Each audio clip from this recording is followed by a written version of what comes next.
आता आपण जर त्याच्यावर एकाच गोष्टीवर अवलंबून बसलो की पहिल्यांदा त्यांनी सांगितलं ते मला देऊन सांगितलं, नंतर त्यांनी तो कागद खाली दिला, नंतर तो रेसिपी केला, तर ते वेबसाईटवर टाकतील.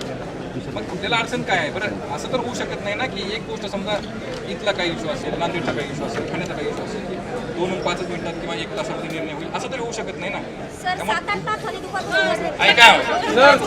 सर तुमचं म्हणणं बरोबर आहे, पण या विद्यार्थी पुऱ्या बाहेर ग्रामीण मधून आलेले माझे कोणत्या भरचीवर वापस जातील. आता हे जे विद्यार्थी आलेले आहेत अमरावती त्या भागातून आलेले, काय म्हणले? मी विद्यार्थी नाही, मग काय झालं? मी बोलू शकत नाही विद्यार्थ्यांच्या हक्कासाठी?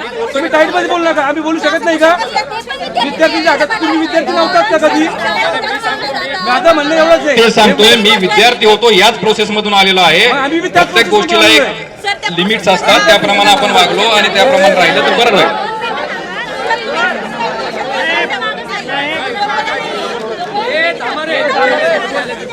वेबसाईटवर टाकल्यानंतर ते लिखितच झालं ना.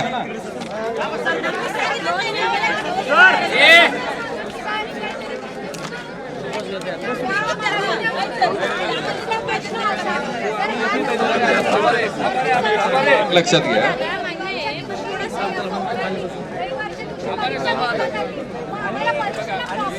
हे सगळे अनएंडिंग आहे. तुम्ही जे म्हणताय ना, आता 200 लोक आहेत, 200 लोकांच्या मनामध्ये 200 प्रश्न असतील, परंतु त्या प्रत्येक गोष्टीला आय एम नॉट अथॉरिटी. मी तुम्हाला हे गोष्ट सांगतोय की तुमचा मुद्दा करेक्ट अथॉरिटीकडे गेलेला आहे, त्याच्यावर निर्णय होईल, आपण धीर धरावा.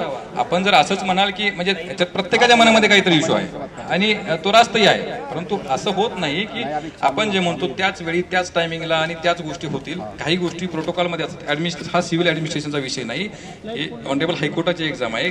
प्रत्येक बाजूला काही लिमिट्स आणि प्रोटोकॉल्स असतात, हे आपणही थोडंसं समजून घ्या. आमचा अरे जे काय मी तेच सांगतोय तुम्हाला की ते वेबसाईटवर टाकलं जाईल ना हायकोर्टाच्या. माझं म्हणणं काय सर, माझं म्हणणं काय आहे, माझं तुम्हाला विरोध करणे नाही. आता हे जे विद्यार्थी ग्रामीण मधून आलेले, आता हे जर इथं बसले तर काहीतरी रिझल्ट निघेल, तुम्ही इथून त्यांना वाटा लावून द्यायचं, तर मग पुढे काय होणार? नाही नाही, लक्षात घ्या, त्यांनी लिखित दिलेलं आहे. त्यांचं जे म्हणणं आहे ना, त्यांनी रिटर्न मध्ये मांडलेलं आहे.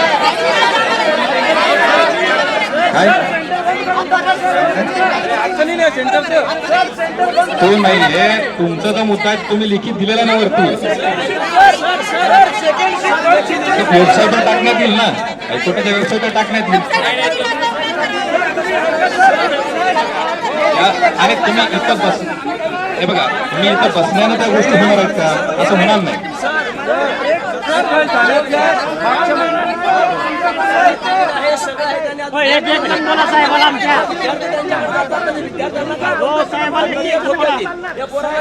एक लक्षात घ्या, काहीतरी मिसकम्युनिकेशनचा पार्ट आहे. असं मी होतो तिथं, मी करिअर धोका दिला असं कोणीच बोललेलं नाही. मी होतो तिथं वरती, बोललं का कोणी? 200-300 किलोमीटर दूरून आले तेच सांगतोय ना, मुद्दे वाढवू नका, मुद्दे भरपूर नका. परीक्षा घेतली फक्त सेपरेट दोघांची. सगळे मुलं आमच्याकडे पाहू राहिले. आम्ही पॅनिक कीबोर्ड वर नाही, नेटवर्क नाही. एक लक्षात घ्या, हे जे तुम्ही सगळं म्हणताय ना,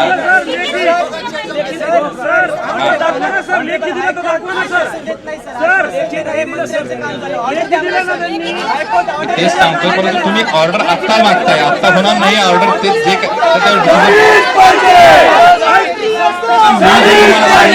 केलाय शेवटी त्याच्यावर काय मागणी मांडायचं आहे, काय कशा पद्धतीने रिॲक्ट व्हायचं, हा तुमचा विषय आहे. आम्ही पूर्ण प्रयत्न केलेले आहेत. ते नोटीस बोर्डवर लावले. अरे वेबसाईटवर टाकल्यानंतर ते लेखी अधिकृत वेबसाईटवर टाकल्यानंतर काय झालं?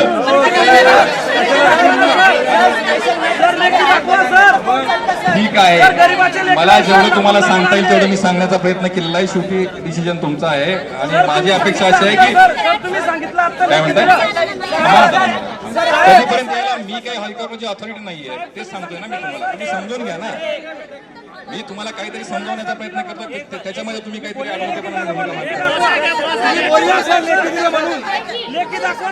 ऐका ऐका ऐका, माझी 2 मिनिटं ऐका. आपला जो लढा आहे तो सरांसोबत नाहीये. 1 मिनिट ऐकून तर घ्या, ऐकून तर घ्या, ऐकून तर घ्या, ऐकून घ्या. अरे ऐकून घ्या, ऐकून घ्या.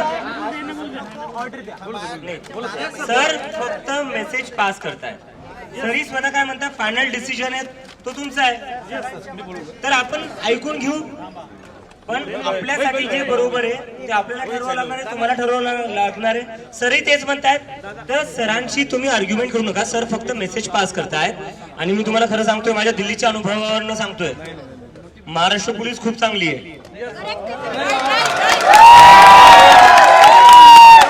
चला घरी मग, घरी झाला चला. सर बोलले ना आता 2 मिनिटं. चला, मग काय करणार आता? तुम्ही अहो सर, माझं म्हणणं काय आहे? हे पोरं सकाळपासून बसलेले इथं. म्हणणं काय आहे? हे पोरं सकाळपासून सर, बसलेले. माझं म्हणणं काय आहे? ते काय बोलले माहिती आहे तुम्हाला? ते बोलले मी काय बोलतोय, मी काय बोलतोय, ते काय बोलले सर? की लेखी दिलं. लेखी दाखवा आणि मग बोलू द्या.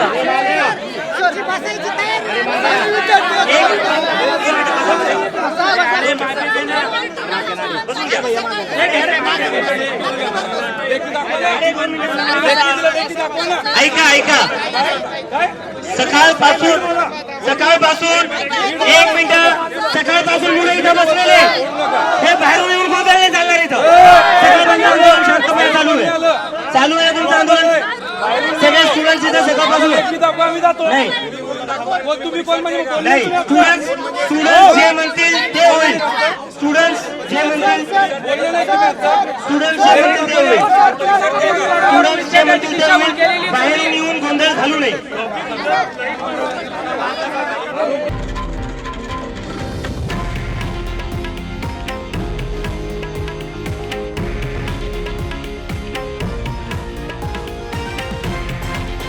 हे आहे देशातील नंबर 1 न्यूज नेटवर्क आणि आपण पाहत आहात TV9 मराठी, एकमेव.